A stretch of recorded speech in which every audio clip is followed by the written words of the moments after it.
اعوذ باللہ من الشیطان الرجیم بسم اللہ الرحمن الرحیم السلام علیکم ورحمۃ اللہ وبرکاتہ۔ اللہ سبحانہ تعالیٰ سب کو سلامتی صحت نیکیوں کے ساتھ عطا فرمائے، آمین اللہم آمین۔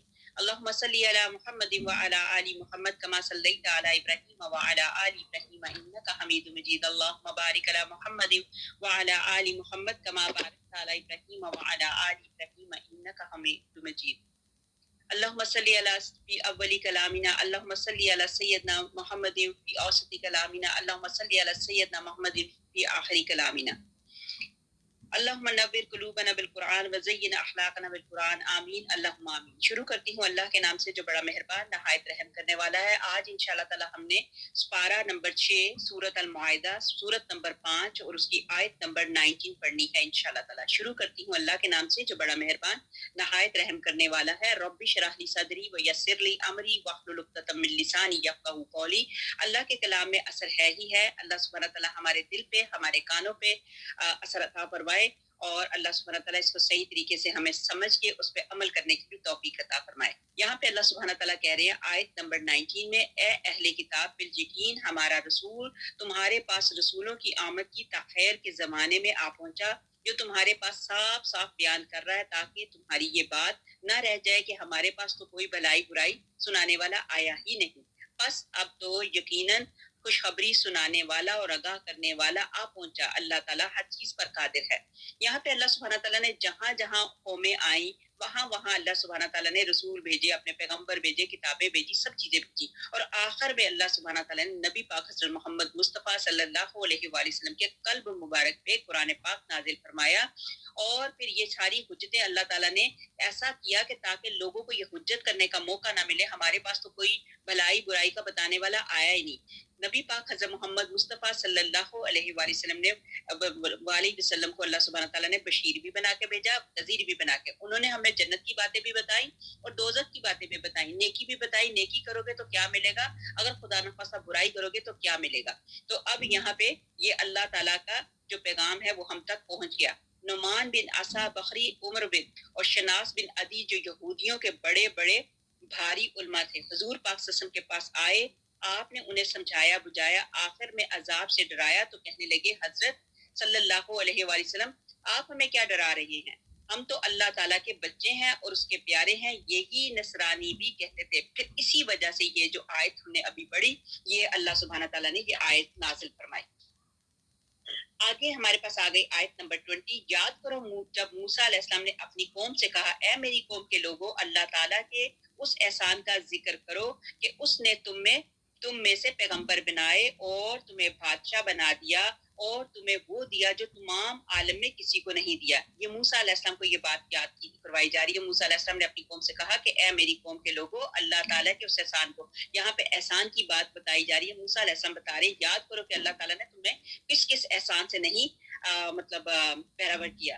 تو اے میری قوم والو، اس مقدس زمین میں جاؤ جو اللہ تعالیٰ نے تمہارے نام لکھ دی، اور اپنی پشت کی بل روح گردانی نہ کرو اور پھر نقصان میں جا پڑو۔ یہاں پہ وہی بتایا گیا کہ اپنے وہ جو پشت کے بل جاتے تھے، تو وہاں پہ یہ بتایا گیا کہ اللہ کی بات مانو، اور اگر اس طرح کرو گے تو نقصان میں پڑ جاؤ گے، روح گردانی نہ کرو تو پھر نقصان میں جا پڑو۔ انہوں نے جواب دیا کہ موسیٰ، وہاں تو زور آور سرکش لوگ ہیں، اور جب تک وہ وہاں سے نکل نہ جائیں ہم تو ہرگز وہاں نہ جائیں گے۔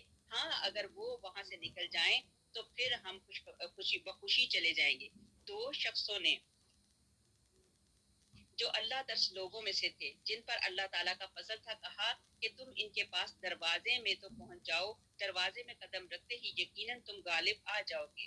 تم اگر مومن ہو تو تمہیں اللہ تعالیٰ ہی پر بھروسہ رکھنا چاہیے۔ قوم نے جواب دیا کہ اے موسیٰ، جب تک وہ وہاں ہیں تب تک تو ہم ہرگز وہاں نہ جائیں گے۔ سست قوم تھی، سستی کی وجہ سے کہہ رہی تھی کہ آپ وہاں پہ چلے جائیں، ہم تو نہیں جائیں گے۔ تو اب تب تک ہم وہاں نہیں جائیں گے، ہم تو جائیں گے ہی نہیں۔ تو آپ اور تمہارے پروردگار جا کر دونوں ہی لڑ بھڑ لو، ہمیں یہیں بیٹھے ہوئے رہنے دو۔ استغفر اللہ استغفر اللہ۔ موسیٰ علیہ السلام کہنے لگے، اے اللہ، مجھے تو بجز اپنے اور میرے بھائی کے کسی اور پر کوئی اختیار نہیں، بس تو ہم میں اور ان نافرمانوں میں فیصلہ اور فرق کر دے۔ ارشاد ہوا کہ اب زمین ان پر 40 سال تک حرام کر دی گئی ہے، یہ خانہ بدوش ادھر ادھر سرگردہ پھرتے رہیں گے، سو تو ان فاسقوں کے بارے میں غمگین نہ ہونا۔ یہ یکے بعد دیگرے جو انبیاء کی باسط اللہ تعالیٰ کی رحمت ہے. اللہ سبحانہ تعالیٰ نے یکے بعد دیگرے انبیاء کرام جو ہیں وہ بھیجے. اسی طرح پھر بتایا گیا کہ جیسے ان کو جو نعمتیں ملی موسیٰ علیہ السلام کی قوم کو، من و سلوہ کی بات پہلے بھی بتائی گئی، اب پھر بتا رہے ہیں اللہ سبحانہ تعالیٰ. اس میں یہی مینشن کیا جا رہا ہے من و سلوہ کا اترنا، بادلوں سے سایہ دیا جانا وغیرہ وغیرہ، جو خلاف عادت چیزیں تھی وہ اللہ سبحانہ تعالیٰ نے ان کے اوپر معجزے ڈالے. پھر حضور پاک صلی اللہ علیہ وسلم فرماتے ہیں اللہ تعالیٰ نے حضرت آدم علیہ السلام کو 60 ہاتھ کا پیدا کیا تھا. پھر آج تک مخلوق کے قد گھٹتے رہے کہ اللہ سبحانہ تعالیٰ نے حضرت آدم علیہ السلام سے کیا کیا کہ انسانوں کی جو ابتدا شروع کی. پھر آگے بتایا تو حضرت مقداد بن اسود رضی اللہ تعالیٰ عنہ نے فرمایا کہ ہم اصحاب موسیٰ کی طرح نہیں، یہ انہی سے ہو سکا کہ اپنے نبی علیہ السلام سے کہہ دیا کہ آپ اور آپ کا اللہ جا کر لڑو، ہم تو یہاں بیٹھے ہیں. یہ اس موسیٰ علیہ السلام کے قوم کے زمانے میں لوگوں نے کہا کہ ہم تو یہیں پہ بیٹھے ہیں، لیکن نبی پاک حضرت محمد مصطفیٰ صلی اللہ علیہ وسلم کے جو امتی تھے، جو صحابہ تھے، تو انہوں نے ایسا نہیں کیا، بلکہ وہ نبی پاک حضرت محمد مصطفیٰ صلی اللہ علیہ وسلم کے ساتھ شانہ بہ شانہ چلے. پھر آگے بتایا گیا کہ اب یہ 40 سال تک یہاں سے نہیں جا سکتے، وادی طیہ میں حیران و سرگردہ گھومتے پھرتے رہیں گے، کسی طرح اس کی حدود سے باہر نہیں جا سکتے. یہاں انہوں نے عجیب و غریب خلاف عادت امور دیکھے، مثلا ابر کا سایہ ان پر ہونا، من و سلوہ کا اترنا، ایک ٹھوس پتھر سے جو ان کے ساتھ تھا پانی کا نکلنا. حضرت موسیٰ علیہ السلام نے اس پتھر پر ایک لکڑی ماری تو فوراً ہی اس سے 12 چشمے پانی کے جاری ہو گئے. یہ ساری کی ساری جو اللہ تعالیٰ نے نعمتیں ان کو دی تھی، یہ ساری کی ساری یہاں پہ یاد کرائی جا رہی ہیں. اللہ تعالیٰ کے نبی صلی اللہ علیہ وسلم نے فرمایا اے سورج تو بھی اللہ تعالیٰ کا غلام ہے اور میں بھی اللہ کا مخدوم ہوں.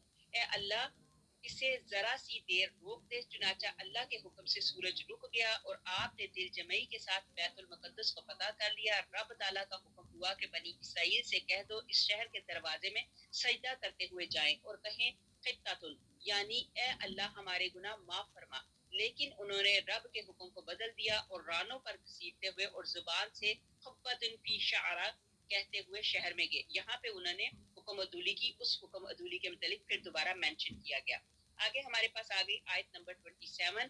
آدم علیہ السلام کے دونوں بیٹوں کو کھرا کھرا حال بھی انہیں سنا دو. ان دونوں نے ایک نذرانہ پیش کیا. یہ وہ بات کی جا رہی ہے جو حضرت آدم علیہ السلام کے دو بیٹے تھے حابیل اور قابیل، تو ان کے متعلق یہاں پہ بات ہو رہی ہے. ان دونوں نے ایک نذرانہ پیش کیا اور ان میں سے ایک کی نظر تو قبول ہو گئی اور دوسرے کی مقبول نہ ہوئی، تو وہ کہنے لگا میں تجھے مار ہی ڈالوں گا. اس نے کہا اللہ تعالیٰ تقوی والوں کا ہی عمل قبول کرتا ہے، وہ تو میرے قتل کے لیے دست درازی کرے لیکن میں تیرے قتل کی طرف ہرگز اپنا ہاتھ نہ بڑھاؤں گا. یہاں پہ اللہ سبحانہ تعالیٰ کیسے پیارے طریقے سے بتا رہے حابیل اور قابیل کی بات. ایک جو تھا نافرمان تھا اور ایک جو تھے معصوم تھے اور فرما بردار تھے.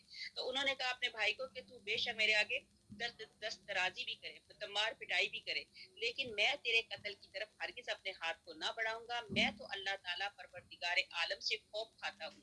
میں تو چاہتا ہوں کہ تو میرا گناہ اور اپنا گناہ اپنے سر پر رکھ لے اور دوستیوں میں شامل ہو جائے. ظالموں کا یہی بدلہ ہے.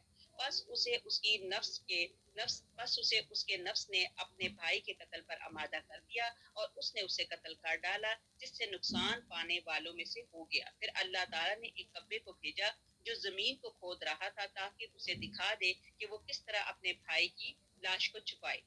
اور وہ کہنے لگا ہائے افسوس، کیا میں ایسا ہونے سے بھی کیا گزرا کہ اس کبے کی طرح اپنے بھائی کی لاش کو دفنا دیتا. پھر تو بڑا ہی پریشان اور شرمندہ ہو گیا. یہ حابیل قابیل کا واقعہ یہ ہوا کہ حسد بغض کا کیا انجام ہوتا ہے. اس قصے میں حسد اور بغض، سرکشی اور تکبر کا انجام بد بیان ہو رہا ہے کہ کس طرح حضرت آدم علیہ السلام کے دو سلبی بیٹوں میں کشمکش ہو گئی اور ایک اللہ کا ہو کر مظلوم بن کر مار ڈالا گیا اور اپنا ٹھکانہ جنت میں بنا لیا، اور دوسرے نے اسے ظلم و زیادتی کے ساتھ بے وجہ قتل کیا اور دونوں جہانوں میں برباد ہوا. فرماتا ہے کہ اے نبی انہیں حضرت آدم علیہ السلام کے دونوں بیٹوں کا صحیح بیکم و کاسد قصہ سنا دو. ان دونوں کا نام حابیل اور قابیل تھا. مروی ہے کہ چونکہ اس وقت دنیا کی ابتدائی حالت تھی، اس لیے یوں ہوتا تھا کہ حضرت آدم علیہ السلام کے ہاں ایک حمل سے لڑکا لڑکی دو ہوتے تھے. مطلب ایک حمل سے ایک لڑکا ہوتا تھا اور لڑکی، یہ دو ہوتے تھے. پھر دوسرے حمل میں بھی اسی طرح اس حمل کا لڑکا اور دوسری حمل کی لڑکی، ان دونوں کا نکاح کرا دیا جاتا تھا. مطلب ایک پہلے اور ایک دوسرے، یہ دو حمل ہوتے تھے، تو دونوں حمل میں پھر جو پہلے والے ہوتے تھے ان کی لڑکی سے دوسرے والے کے ساتھ شادی کرا دی جاتی تھی. حابیل کی بہن تو بہت خوبصورت نہ تھی اور قابیل کی بہن خوبصورت تھی، تو قابیل نے چاہا کہ اپنی بہن ہی سے اپنا نکاح کر لے. حضرت آدم علیہ السلام نے اس سے منع کیا. آخر یہ فیصلہ ہوا کہ تم دونوں اللہ کے نام پر کچھ نکالو، جس کی خیرات قبول ہو جائے اس کا نکاح اس کے ساتھ کر دیا جائے گا. حابیل کی خیرات جو ہے وہ قبول ہو گئی. پھر وہ ہوا جس کا بیان قرآن پاک کی ان آیتوں میں ہوا جو ابھی پڑھا ہے. مفسرین کے اقوال بھی کچھ اس طرح کے ہیں کہ حضرت آدم علیہ السلام کی سلبی اولاد کے نکاح کا قاعدہ جو یہاں پہ بتایا گیا کہ بڑا بھائی قابیل کھیتی کرتا تھا اور حابیل جو ہے وہ جانوروں والا تھا. قابیل کی بہن بنسبت حابیل کی بہن کے خوبصورت تھی. جب حابیل کا پیغام اس سے ہوا تو قابیل نے انکار کر دیا اور اپنا نکاح اس سے کرنا چاہا. حضرت آدم علیہ السلام نے اس سے روکا. اب دونوں نے خیرات نکالی، جس کی قبول ہو جائے وہ نکاح کا زیادہ حقدار ہے. حضرت آدم علیہ السلام اس وقت مکہ چلے گئے کہ دیکھیں کیا ہوتا ہے. اللہ تعالیٰ نے حضرت آدم علیہ السلام سے فرمایا زمین پر جو میرا گھر ہے اسے جانتے ہو؟ آپ علیہ السلام نے کہا نہیں. حکم ہوا کہ مکے میں ہے، تم وہیں جاؤ. حضرت آدم علیہ السلام نے آسمان سے کہا کہ میرے بچوں کی تو حفاظت کرے گا؟ اس نے انکار کیا. زمین سے کہا، وہ بھی انکاری ہو گئی. پہاڑوں سے کہا، انہوں نے بھی انکار کیا. قابیل سے کہا، اس نے کہا ہاں میں محافظ ہوں، آپ جائیے، آ کر ملاحظہ فرما لیں گے اور خوش ہو جائیں گے. اب حابیل نے ایک خوبصورت موٹی تازی بھیڑ نام ربانی پر ذبح کی اور بڑے بھائی نے اپنی کھیتی کا حصہ جو ہے اللہ کی راہ میں نکالا. آگ آئی اور حابیل کی نظر تو جلا گئی، اور جو اس زمانے میں قبولیت کی علامت تھی، مطلب جس کی نظر جل جائے تو وہ قبولیت کی علامت ہوتی تھی. اور قابیل کی نظر قبول نہ ہوئی، اس کی کھیتی یوں ہی رہ گئی. اس نے راہ اللہ کرنے کے بعد اس میں اچھی اچھی بالی جو تھی وہ توڑ کر کھا لی تھی، کیونکہ قابیل اب مایوس ہو چکا تھا کہ اس کے نکاح میں اس کی بہن نہیں آنے کی، اس لیے اپنے بھائی کو قتل کی دھمکی دی تھی. اس نے کہا کہ اللہ تعالیٰ تقوی والوں کی قربانی قبول فرماتا ہے، اس میں میرا کیا قصور ہے. ایک اور روایت میں یہ بھی ہے کہ یہی بھیڑ جنت میں پلتی رہی اور یہی وہ بھیڑ ہے جسے حضرت ابراہیم علیہ السلام نے اپنے بچے کے بدلے میں ذبح کیا. واللہ عالم. ایک اور روایت میں ہے کہ حابیل نے اپنے جانوروں میں سے بہترین اور مرغوب اور محبوب جانور اللہ کے نام قربان کیا اور خوشی کے ساتھ. مطلب اس کا دل بھی ایسا نہیں ہوا کہ میں اللہ کی راہ میں کوئی چیز ایسی کر رہا ہوں کہ میرا دل کھٹے، ایسا نہیں ہوا. حابیل نے بڑے دل کے ساتھ اپنی قربانی دی اور اللہ تعالیٰ نے حابیل کی قربانی کو قبول کیا، جبکہ قابیل کی قربانی جو ہے وہ جو ہے ناکام ہو گئی، اس کو قبول اللہ تعالیٰ نے نہیں کیا. اب اس کے مارنے کے طریقے ڈفرنٹ طریقے سے 2-3 رائے بتائی گئی، ان میں سے ایک آدھی آپ کو بتاتی ہوں. غصے اور حسد اور تکبر میں آ کر اپنے بھائی کو اس نے قتل کیا. اسے شیطان نے قتل پر اٹھا دیا اور اس نے اپنے نفس امارہ کی پیروی کر لی اور لوہے سے اسے مار ڈالا. ایک اور روایت میں ہے کہ یہ اپنے جانوروں کو لے کر پہاڑیوں پر چلے گئے تھے. یہ ڈھونڈتا ہوا وہاں پہنچا اور ایک بڑا بھاری پتھر اٹھا کر اس کے سر پر مار دیا.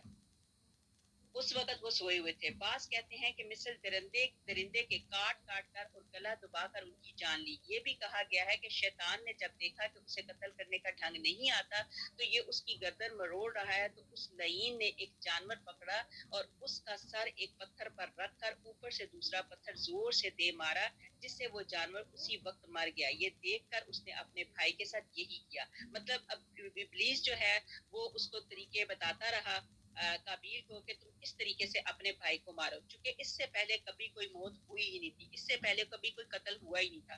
تو ابلیس لعین کے پاس یہ چیزیں تھی، وہ اس کو مطلب گائیڈ کرتا رہا قابیل کو. تو قابیل شیطان کے کہنے پہ لگا اور قابیل سے اتنا بڑا جرم ہو گیا. ابلیس نے قابیل کو پتھر مار کر سل کچرے کو کہا. پھر ابلیس نے کیا کیا، اما ہوا کے پاس چلا گیا. ابلیس نے جا کے کہا کہ آپ کا جو بیٹا ہے اس کو اس نے ایسا ہو گیا ہے، نہ وہ اٹھ سکتا ہے، نہ وہ کھا سکتا ہے، نہ وہ بات کر سکتا ہے، کیونکہ اس سے پہلے مرنے کا ان کو پتہ ہی نہیں تھا کہ کس طریقے سے مارا جاتا ہے یا مرتا ہے بندہ. تو اس نے اس طریقے سے بتایا. اب ان کو اما ہوا کو پتہ چلا کہ اس کا مطلب ہے کہ جو حابیل ہے ان کا قتل ہو گیا ہے، وہ مر گئے ہیں، وہ مطلب پاس ہو گئے ہیں، وہ ہل نہیں سکتے. آگے ہمارے پاس آگے آیت نمبر 32. اسی وجہ سے ہم نے بنی اسرائیل پر یہ لکھ دیا کہ جو شخص کسی کو بغیر اس کے کہ وہ کسی کا قاتل ہو یا زمین میں فساد بچانے والا ہو، قتل کر ڈالے تو گویا اس نے تمام لوگوں کو قتل کر دیا. یہاں پہ قرآن پاک میں یہی بتایا کہ اگر کسی بندے نے ایک قتل کیا تو گویا اس نے تمام لوگوں کو قتل کر ڈالا. پھر آگے جو شخص کسی ایک کی جان بچا لے اس نے گویا تمام لوگوں کو بچا لیا. ان کے پاس ہمارے بہت سے رسول ظاہر دلیلیں لے کر آئے لیکن پھر اس کے بعد بھی ان میں سے اکثر لوگ زمین میں ظلم و زیادتی اور زبردستی کرنے والے ہی رہے. ان کی سزا جو اللہ تعالیٰ نے اور اس کے رسول سے لڑے، ان کی سزا جو ہے جو اللہ تعالیٰ سے اور اس کے رسول سے لڑے اور زمین میں فساد کرتے پھرے یہی ہے کہ وہ قتل کر دیے جائیں یا سولی چڑھا دیے جائیں یا الٹے طور سے ان کے ہاتھ پاؤں کاٹ دیے جائیں یا انہیں جلا وطن کر دیا جائے. یہ تو ہوئی ان کی دنوی ذلت اور خواری، اور آخرت میں ان کے لیے بہت بڑا بھاری عذاب ہے. ہاں جو لوگ اس سے پہلے توبہ کر لیں کہ تم ان پر اختیار پا لو تو یقین مانو کہ اللہ تعالیٰ بہت بڑی بخشش اور رحم اور کرم کرنے والا ہے. یہاں پہ بھی اللہ سبحانہ تعالیٰ نے یہی بتایا کہ جب کوئی بندہ کوئی قتل کرتا ہے، کیونکہ دنیا میں سب سے پہلا قتل اور سب سے پہلی حسد جو تھی وہ حضرت آدم علیہ السلام کی اولاد میں سے ہی حابیل اور قابیل کی ہوئی.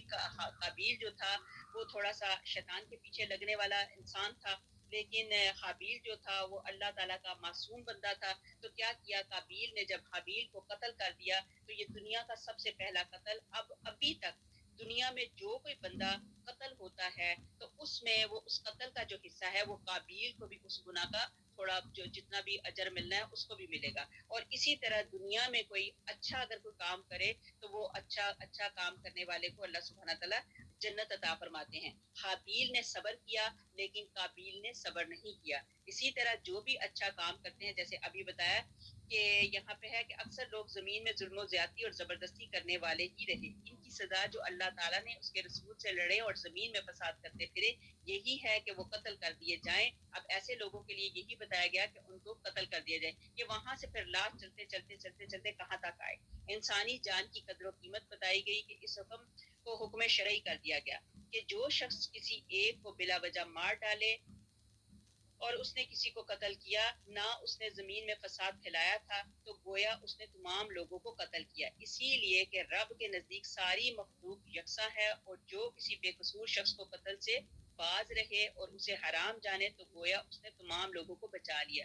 اس لیے سب لوگ اسی طرح سلامتی کے ساتھ رہیں گے. امیر المومنین حضرت عثمان رضی اللہ تعالیٰ عنہ کو جب باغی گھیر لیتے ہیں تو حضرت ابو ہریرہ رضی اللہ تعالیٰ ان کے پاس جاتے ہیں اور کہتے ہیں کہ میں آپ کی طرفداری میں اور آپ کے مخالفین سے لڑنے کے لیے آیا ہوں. اب ملاحظہ فرمائیے کہ اب پانی سر سے اونچا ہو گیا. یہ سن کر حضرت خلیفہ معصوم رضی اللہ تعالیٰ عنہ نے فرمایا کیا تم اس بات پر آمادہ ہو کہ سب لوگوں کو قتل کر دو جن میں ایک بھی سر سے اونچا ہو گیا، مطلب جن میں سے ایک بھی ہو. حضرت ابو ہریرہ رضی اللہ تعالیٰ نے فرمایا نہیں. فرمایا سنو، ایک کو قتل کرنا ایسا برا جیسے سب کو قتل کرنا. جاؤ واپس لوٹ جاؤ. میری یہی خواہش ہے کہ اللہ تعالیٰ تمہیں اجر دے اور گناہ نہ دے. مطلب یہی ہے کہ جب آپ ایک کو قتل کرتے ہو تو مطلب اس کا یہ ہے کہ پوری انسانیت کو قتل کر دیا. اور پھر ایک شخص کا بے سبب قتل سب کے قتل کا بوجھ ہے اور ایک کی جان کا بچاؤ کا ثواب سب کو بچا لینے کے برابر ہے. ایک مرتبہ حضرت حمزہ بن عبد المطلب رضی اللہ تعالیٰ عنہ نے رسول پاک صلی اللہ علیہ وسلم سے درخواست کی کہ حضور اکرم صلی اللہ علیہ وسلم مجھے کوئی ایسی بات بتلائیے کہ میری زندگی بآرام گزرے. آپ نے فرمایا کیا کسی کو مار ڈالنا تمہیں پسند ہے یا کسی کو بچا لینا تمہیں محبوب ہے؟ جواب دیا بچا لینا. فرمایا بس اپنی اصلاح میں لگے رہو. اب زمین میں فساد کرنے والوں کی سزا کیا ہے وہ آپ کو بتا دی گئی کہ اس کی بہت بڑی سزا ہے جو زمین میں فساد کرتے ہیں. پھر آگے ایک جگہ بتایا کہ قسم کے کفارے میں درمیانے درجے کا کھانا 10 مسکینوں کا یا ان کا کپڑا یا ایک غلام کی آزادی ہے. تو جس طرح یہاں ان صورتوں میں سے کسی ایک کے پسند کر لینے کا اختیار ہے، اسی طرح ایسے محارب مرتد لوگوں کی سزا بھی یا تو قتل ہے یا ہاتھ پاؤں الٹ طرف سے کاٹنا ہے. جیسے کہ قسم کھا لی تو قسم کا جیسے کفارہ دینا ہے. اسی طرح اگر خدا نہ خواستہ کسی کو قتل کر ڈالا تو قتل کا کفارہ بھی کیا بتایا گیا کہ ہاتھ پاؤں الٹی طرف سے کاٹنا ہے یا جلا وطن کرنا. یا جمہور کا قول ہے کہ یہ آیت کئی اخبار میں آئی جب ڈاکو قتل و غارت دونوں کے مرتکب ہوئے تو قابل دار اور کیا گردن زدنی اور جب صرف قتل سرزد ہوا تو قتل کا بدلہ صرف قتل ہے، اور اگر فقط مال لیا ہو تو پاؤں ہاتھ جو ہیں الٹے سیدھے کاٹ دیے جائے، اور جبکہ راستے جو ہوں پر خطر کر دیے گئے ہوں تو لوگوں کو خوفزدہ کر دیا گیا ہو تو کسی گناہ کے مرتکب نہ ہوئے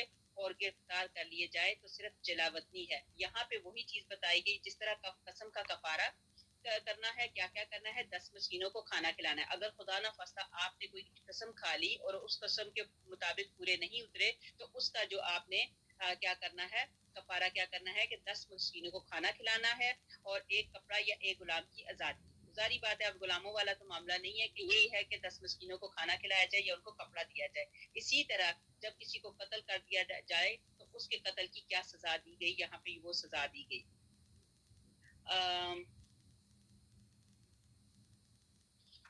آگے ہمارے پاس ایک اور حدیث ہے، جس کسی نے کوئی گناہ کیا پھر اللہ تعالیٰ نے اسے ڈھانپ لیا اور اس سے چشم پوشی کر لی تو اللہ تعالیٰ کی ذات، اس کا رحم و کرم اس سے بہت بلند و بالا ہے کہ معاف کیے ہوئے جرم پر پھر پکڑے۔ مطلب بہت سی ایسی چیزیں ہوتی ہیں کہ اللہ سبحانہ تعالیٰ اس کو معاف فرما دیتے ہیں۔ اللہ تعالیٰ بڑے رحیم ہے، اللہ تعالیٰ بڑے کریم ہے۔ اب اس میں ایک مثال بتائے گی کہ علی نامی ایک اسدی شخص نے بھی یہ لڑائی کی کہ راستے پر خطر کر دیے گئے، لوگوں کو قتل کیا، مال لوٹا، سارا لشکر اور رعایا نے ہر چند اسے گرفتار کرنا چاہا لیکن یہ ہاتھ نہ لگا۔ اب یہاں پہ اللہ تعالیٰ کی رحمت کی بات بتائی جا رہی ہے کہ علی نامی اس طرح کے کام، غلط کام کیے تھے، اس نے اتنے بڑے گناہ کیے تھے تو یہاں پہ اس کو کہا کہ اس کو پکڑ کے لایا جائے۔ تو ایک مرتبہ یہ اسے کیا کہتے ہیں، وہ جنگل میں تھا اور ایک شخص کو وہ قرآن پاک پڑھتے ہوئے سن رہا تھا۔ ایک شخص نے جب قرآن پاک پڑھا تو قرآن پاک کی وہ آیت کی تلاوت کر رہا تھا۔ کون سی آیت تھی؟ قل یا عبادی الذین اسرفوا، تو جس میں ہے کہ نا لا تقنطوا من رحمت اللہ والا، تو یہ وہ والی تھی۔ یہ اسے سن کر رک گیا، یہ اس علی نامی جو آدمی تھا، اسدی شخص، یہ سن کر رک گیا اور اس سے کہا کہ اللہ کے بندے یہ آیت مجھے دوبارہ سنا۔ اس نے پھر پڑھی۔ اللہ کی اس آواز کو سن کر وہ فرماتا ہے کہ اے میرے گناہگار بندو، تم میری رحمت سے نا امید نہ ہو جاؤ، میں سب گناہوں کے بخشنے پر قادر ہوں۔ جب اس نے یہ آیت، ظاہری بات ہے ان کو تو عربی زبان کی سمجھ آ رہی جس کا ترجمہ ابھی میں نے بتایا کہ تم میری رحمت سے مایوس نہ ہو۔ پھر اللہ تعالیٰ کہتے ہیں اس آیت میں غفور ہوں، میں رحیم ہوں۔ اس شخص نے جھٹ سے اپنی تلوار کو میان میں کر لیا، اسی وقت سچے دل سے توبہ کی اور صبح کی نماز سے پہلے مدینے میں پہنچ گیا، غسل کیا اور مسجد نبوی صلی اللہ علیہ وسلم میں نماز سے صبح جماعت کے ساتھ ادا کی، اور حضرت ابو ہریرہ رضی اللہ تعالیٰ عنہ کے پاس جو لوگ بیٹھے تھے انہی میں ایک طرف یہ بھی بیٹھ گیا۔ جب روشنی ہو گئی تو لوگوں نے اسے دیکھ کر پہچان لیا کہ یہ تو سلطنت کا باغی بہت بڑا مجرم اور مغرور ہے، تو پھر اٹھ کھڑے ہوئے کہ اسے گرفتار کر لے۔ اس نے کہا سنو بھائیو، تم مجھے گرفتار نہیں کر سکتے اس لیے کہ تم مجھ پر قابو پاؤ، اس سے پہلے ہی میں توبہ کر چکا ہوں، بلکہ توبہ کے بعد تمہارے پاس آ گیا ہوں۔ حضرت ابو ہریرہ رضی اللہ تعالیٰ عنہ نے فرمایا یہ سچ کہتا ہے، اور اس کا ہاتھ پکڑ کر مروان بن حکم رضی اللہ تعالیٰ عنہ کے پاس لے چلے۔ یہ اس وقت حضرت معاویہ رضی اللہ تعالیٰ عنہ کی طرف سے مدینہ کے گورنر تھے۔ وہاں پہنچ کر فرمایا یہ علی اسدی ہے، یہ توبہ کر چکے ہیں، اس لیے اب تم انہیں کچھ نہیں کہہ سکتے۔ چنانچہ کسی نے اس کے ساتھ کچھ نہ کیا۔ جب مجاہدوں کی ایک جماعت رومیوں سے لڑنے کے لیے چلی تو ان مجاہدوں کے ساتھ یہ بھی ہو رہی ہے۔ سمندر میں ان کی کشتی جا رہی تھی کہ سامنے سے چند کشتیاں رومیوں کی آ گئی۔ یہ اپنی کشتی میں سے رومیوں کی گردنیں مارنے کے لیے ان کی کشتی میں کود گئے، اور ان کی آبدار اور ہار شگاف تلوار کی چمک کی تاب رومی نہ لا سکے اور نامردی سے ایک طرف کو بھاگے۔ اب رومی جو تھے یہ اس طرح مطلب دلیری سے لڑ رہے تھے کہ وہ رومی جو ہیں انہوں نے بھاگنا شروع کر دیا، یہ بھی ان کے پیچھے اسی طرف چلے۔ یہ جو لڑائی ہے وہ کشتی کے درمیان میں ہو رہی تھی، یہ بھی ان کے پیچھے انہی کی طرف چلے، چونکہ سارا بوجھ ایک طرف ہو گیا اس لیے کشتی پلٹ گئی، جس سے وہ سارے رومی کفار جو تھے ہلاک ہو گئے، اور حضرت علی اسدی رحمت اللہ بھی ڈوب کر شہید ہو گئے۔ اتنا لمبا قصہ کہنے کا مقصد یہ تھا کہ جب ایک بندہ بڑے سارے گناہ، بڑی ساری غلطیاں کر لیتا ہے لیکن اس کے اوپر قرآن کی آیتوں کا ایسا اثر ہوا جو میں نے ابھی بتایا کل یا عبادی الذین اسرفوا والی، تو اس میں اتنی مطلب اس کے اوپر دل کے اوپر ایسا ان آیات کا اثر ہوا کہ اس نے اسی وقت توبہ کر لی کہ اللہ سبحانہ تعالیٰ نے کہا ہے کہ تم مطلب میری رحمت سے مایوس نہ ہو، تم جتنے بھی گناہ کر چکے ہو، لیکن جب تم توبہ کرو گے تو میں توبہ قبول کروں گا. تو لہٰذا دیکھیں اللہ سبحانہ تعالیٰ نے اس کی توبہ قبول کی. کہاں اس کا آخر جو تھا وہ کیا ہونا تھا، لیکن جو کہ اس نے توبہ کی تو اللہ سبحانہ تعالیٰ نے اس کی آخرت کیا کی کہ آخرت میں اس کو شہید کہلایا. یہ نہیں کہ وہ ہلاک ہوا، یہ نہیں کہ وہ قتل ہوا، بلکہ اللہ سبحانہ تعالیٰ نے اس کو شہید کا درجہ دے دیا. اور شہید کون ہوتے ہیں؟ شہیدوں کو قرآن پاک میں بتایا گیا کہ ان کو مردہ مت کہو. آگے ہمارے پاس آ گئی آیت جی آگے ہمارے پاس آ گئی آیت نمبر 35. مسلمانوں اللہ سے ڈرتے رہا کرو اور اس کی طرف نزدیکی کی جستجو کرتے رہو اور اس کی راہ میں جہاد کیا کرو تاکہ تمہارا بھلا ہو. اتنی پیاری لگتی ہے یہ آیت. دوبارہ پڑھتی ہوں، مسلمانوں اللہ سے ڈرتے رہا کرو. ہم کیسے لوگ ہیں کہ ہمیں چھوٹی چھوٹی باتوں پہ کبھی کسی سے ڈر جاتے ہیں، کبھی کسی سے ڈر جاتے ہیں. نہیں، اللہ سبحانہ تعالیٰ کہتے ہیں مسلمانوں. مسلمان کون ہے؟ میں اور آپ. آپ کو بتایا کہ جہاں پہ آئے یا ایھا الذین آمنو کہ اے ایمان والو، تو اے ایمان والے کون ہیں؟ مسلمان. فوراً ہم الرٹ ہو جائیں. یہاں پہ اللہ تعالیٰ کہتے ہیں کہ اللہ سے ڈرتے رہا کرو اور اس کی طرف نزدیکی کی جستجو کرتے رہو. اب نزدیکی کی کیسے جستجو کرتے رہو؟ کہ اللہ ہمیں اپنا مطلب اپنے قریب کر لے، اپنے پاس کر لے، اپنا قرب عطا فرما دے. یہی دعا میری اور آپ کی ہے کہ اللہ سبحانہ تعالیٰ ہمیں اپنا قرب عطا فرما دے. نزدیکی کی جستجو کرتے رہو اور اس کی راہ میں جہاد کیا کرو تاکہ تمہارا بھلا ہو. یقین مانو کہ کافروں کے لیے اگر وہ سب کچھ ہو جو ساری زمین میں ہے، بلکہ اس کی مثل جیسا اور بھی ہو، اور اس سب کو وہ قیامت کے دن اور اس سب کو وہ قیامت کے دن عذابوں کے بدلے فدیے میں دینا چاہیں تو بھی ناممکن ہے کہ ان کا فدیہ قبول کر لیا جائے. ان کے لیے تو دردناک عذاب ہی ہے. یہ چاہیں گے کہ دوزخ میں سے نکل جائیں، لیکن یہ ہرگز اس سے نہ نکل سکیں گے. ان کے لیے تو دوامی عذاب ہے. یہ وہی بات پھر دوبارہ کی جا رہی ہے کہ یہ دنیا بھر کا سونا، دنیا بھر کی آسائشیں وہ اپنے ان عذابوں سے بچنے کے لیے فدیے میں دیں، لیکن اس وقت کیا ہے؟ نو پوائنٹ آف ریٹرن. ان کے لیے کوئی ایسا نہ فدیہ قبول ہوگا، نہ کوئی چیز قبول ہوگی، لیکن ان کے لیے کیا ہوگا؟ استغفر اللہ، دردناک عذاب ہوگا. پھر یہ چاہیں گے کہ دوزخ سے نکلیں، لیکن یہ وہاں سے نہیں نکل سکیں گے اور ان کے لیے دوامی عذاب ہے. مطلب ایسا لمبا عذاب کہ یہ چھوٹنے کا ان کا کوئی چانس ہے ہی نہیں. پھر وہی بات ہے کہ اللہ سبحانہ تعالیٰ کہے گا جب وہ بندے کو پکڑا جائے گا تو اللہ سبحانہ تعالیٰ کہے گا کہ تو اس وقت، وہ کہے گا کہ اللہ میں یہ بھی دینے کے لیے تیار ہوں، میں یہ بھی دینے کے لیے تیار ہوں، یہ بھی تیار ہوں، لیکن کیا ہے کہ اس وقت اس کی توبہ قبول نہیں ہوگی.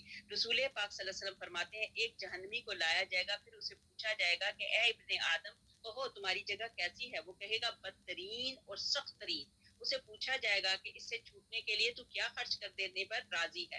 وہ کہے گا ساری زمین بھر کا سونا دے کر بھی یہاں سے چھوٹوں تو بھی سستا چھوٹا. اللہ تعالیٰ فرمائے گا جھوٹا ہے، میں نے تو تجھ سے اس سے بھی بہت کم مانگا تھا، لیکن تو نے کچھ بھی نہ کیا.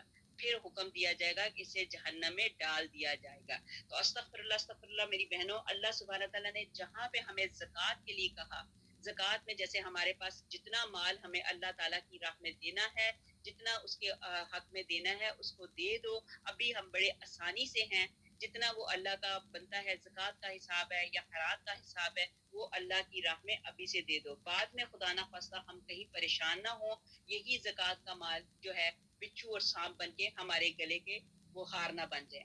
اللہ سبحانہ تعالیٰ ہم سب کو اس سے اپنی حفاظت میں رکھے. آیت نمبر 38. چوری کرنے والے مرد عورت کے ہاتھ کاٹ دیا کرو، بدلہ اس کا جو انہوں نے کیا تنبیہ اللہ تعالیٰ کی طرف سے، اور اللہ تعالیٰ قوت اور حکمت والا ہے. آپ کو بتایا گیا کہ کیا کیا جاتا تھا. جو چوری کرتے تھے تو ان کا ایک ہاتھ کاٹ دیا جاتا تھا ان کی چوری کے بدلے میں. پھر آگے بتایا جو شخص اپنے گناہوں کے بعد توبہ کر لے اور اصلاح کر لے تو اللہ تعالیٰ رحمت کے ساتھ اس کی طرف لوٹتا ہے. یقیناً اللہ تعالیٰ معاف فرمانے والا، مہربانی کرنے والا ہے. کیا تجھے معلوم نہیں کہ اللہ تعالیٰ ہی کے لیے آسمان اور زمین کی بادشاہت ہے؟ جسے چاہے سزا دے اور جسے چاہے معاف کر دے. اللہ تعالیٰ ہر چیز پر قادر ہے. اب ان آیات کو پڑھنے کے بعد یہ آیت نمبر جو ہم نے 40 پڑھی، آیت نمبر ہم نے جو پڑھی 38 پڑھی، 38 سے 40 تک پڑھا، تو ان آیات کے پڑھنے کے بعد خلوص دل سے اللہ کے آگے توبہ کرنی چاہیے کہ اللہ سبحانہ تعالیٰ ہم سے کوئی غلطی، کوئی چوری، کوئی ایسی بات ہو گئی تو اللہ سبحانہ تعالیٰ ہمیں معاف فرما دے. حدیث میں بھی ہے کہ حضور پاک صلی اللہ علیہ وسلم فرمایا اللہ تعالیٰ چور پر لعنت کر کے یہ ہے کہ اللہ تعالیٰ چور پر لعنت کرے کہ انڈا چراتا ہے اور ہاتھ کٹواتا ہے، رسی چرائی اور ہاتھ کاٹا جاتا ہے۔ یہ کتنی بڑی چیز ہے کہ اس سے کیا ہو گیا کہ دوسرا جواب یہ ہے کہ انڈے سے مراد لوہے کا انڈا ہے اور رسی سے مراد کشتیوں کی قیمتی رسیں ہیں، کہ اس دوران میں یہ لوگ کیا کرتے تھے، یہ والے کام کرتے تھے، اس طرح کی چوریاں کرتے تھے۔ قطنی وغیرہ میں ہے کہ ایک مرسل حدیث میں ہے کہ ایک چور حضور پاک صلی اللہ علیہ وسلم کے سامنے لایا گیا جس نے چادر چرائی تھی۔ آپ نے اس سے فرمایا کہ میرا خیال ہے کہ تم نے چوری نہیں کی ہوگی۔ اس نے کہا یا رسول اللہ صلی اللہ علیہ وآلہ وسلم میں نے چوری کی ہے۔ تو آپ صلی اللہ علیہ وآلہ وسلم نے فرمایا اسے لے جاؤ اور اس کا ہاتھ کاٹ دو۔ جب ہاتھ کٹ چکا تو آپ صلی اللہ علیہ وسلم کے پاس آئے تو آپ نے فرمایا توبہ کرو۔ انہوں نے توبہ کی۔ آپ نے فرمایا اللہ تعالیٰ نے تمہاری توبہ قبول فرمائی۔ دیکھیں یہ بھی خوش قسمتی ہے، اگر اس نے چوری کی تو پھر جا کے اس نے کنفیس بھی کیا کہ ہاں میرے سے غلطی ہو گئی ہے، پھر اللہ تعالیٰ کے حکم سے نبی پاک حضرت محمد مصطفیٰ صلی اللہ علیہ وسلم نے ان کے ہاتھ کاٹنے کا حکم دیا۔ ابن ماجہ میں ہے کہ حضرت عمر بن سمرہ رضی اللہ تعالیٰ عنہ حضور پاک صلی اللہ علیہ وسلم کے پاس آ کر کہتے ہیں کہ حضرت مجھ سے چوری ہو گئی تو آپ مجھے پاک کیجیے، فلاں قبیلے والوں کا اونٹ میں نے چرا لیا تھا۔ آپ صلی اللہ علیہ وآلہ وسلم نے اس قبیلے والوں کے پاس ایک آدمی بھیجا اور بھیج کر دریافت فرمایا تو انہوں نے کہا ہاں ہمارا ایک اونٹ جو ہے وہ گم ہو گیا ہے۔ آپ صلی اللہ علیہ وآلہ وسلم نے حکم دیا کہ ان کا ہاتھ کاٹ ڈالا جائے۔ تو وہ ہاتھ کٹنے پر کہنے لگے اللہ تیرا شکر ہے جس نے تجھے میرے جسم سے الگ کر دیا، تو نے میرے سارے جسم کو جہنم میں لے جانا تھا۔ دیکھیں کیسی خوبصورت ان کی توبہ تھی کہ انہوں نے جب ان کا ہاتھ کٹ گیا تو انہوں نے کہا کہ اللہ کا شکر ہے یہ ہاتھ کٹا ہے نا، اگر یہ ہاتھ نہ کٹتا تو یہ پورے کا پورا، یہ ہاتھ کی وجہ سے چوری ہوئی ہے تو یہ پورے کا پورا، اگر میرا ہاتھ نہ کٹتا، میں توبہ نہ کرتا تو میرے پورے کے پورے جسم کو دوزخ میں لے کے جانا ہوتا، تو اللہ نے مجھے بچا لیا۔ ابن جریر میں ہے کہ ایک عورت نے کچھ زیور چرا لیے، ان لوگوں نے کیا کہا، ان لوگوں نے حضور پاک صلی اللہ علیہ وسلم کے پاس اسے پیش کیا، آپ نے اس کا دایاں ہاتھ کاٹنے کا حکم دیا۔ جب کٹ چکا تو اس عورت نے کہا یا رسول اللہ صلی اللہ علیہ وسلم کیا میری توبہ بھی ہے؟ تو آپ صلی اللہ علیہ وسلم نے فرمایا تو ایسی پاک صاف ہو گئی ہے کہ گویا آج ہی پیدا ہوئی ہے۔ تو اس پر یہ آیت نازل ہوئی فمن تابہ جو ابھی ہم نے پڑھی۔ تو یہ بڑے گھرانے، پھر یہ کیا کرتے تھے، بڑے بڑے گھرانے کے لوگ بھی ایسی غلطیاں کرتے تھے۔ انشاءاللہ پہلے ترجمہ پڑھتی ہوں پھر تفسیر بتاتی ہوں۔ آیت نمبر ہمارے پاس ہے آیت نمبر 41۔ اے نبی صلی اللہ علیہ وآلہ وسلم تو ان لوگوں کے پیچھے اپنا دل رنجیدہ خاطر نہ کر جو کفر میں سبقت کر رہے ہیں، خواہ وہ ان منافقوں میں سے ہوں جو کہ زبانی تو ایمان کا دعویٰ کرتے ہیں لیکن حقیقتاً ان کے دل بے ایمان نہیں، اور خواہ وہ یہودیوں میں سے ہوں جو غلط باتوں کے سننے کے عادی ہیں اور ان لوگوں کے جاسوس ہیں جو اب تک آپ صلی اللہ علیہ وسلم کے پاس نہیں آئے، باتوں کے اصلی موقعوں کو چھوڑ کر انہیں بے اسلوب اور متغیر کر دیا کرتے ہیں، کہتے ہیں کہ اگر تم یہی حکم دیے جاؤ تو قبول کر لینا اور اگر یہ حکم نہ دیے جاؤ تو الگ تھلگ رہنا۔ جس کا خراب کرنا اللہ کو منظور ہو تو اس کے لیے اللہ تعالیٰ کی ہدایت میں سے کسی چیز کا مختار نہیں۔ اللہ تعالیٰ کا ارادہ ان کے دلوں کو پاک کرنے کا نہیں، ان کے لیے دنیا میں بھی بڑی ذلت اور رسوائی ہے اور آخرت میں بھی ان کے لیے بہت سخت سزا ہے۔ یہ کان لگا لگا کر جھوٹ کے سننے والے اور جی بھر بھر کر حرام کھانے والے ہیں۔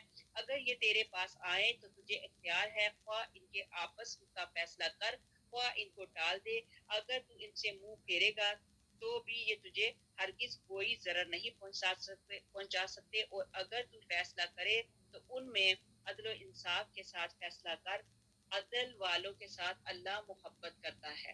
پھر یہاں پہ یہی بات ہو گئی، انصاف کرنے والے، عدل کرنے والے جو ہیں ان سے اللہ سبحانہ تعالیٰ محبت کرتا ہے۔ تعجب کی بات ہے کہ وہ اپنے پاس تورات ہوتے ہوئے جس میں احکام الہی ہیں تجھے حکم بتاتے ہیں، پھر اس کے بعد بھی پھر جاتے ہیں۔ دراصل یہ ایمان اور یقین والے ہے ہی نہیں۔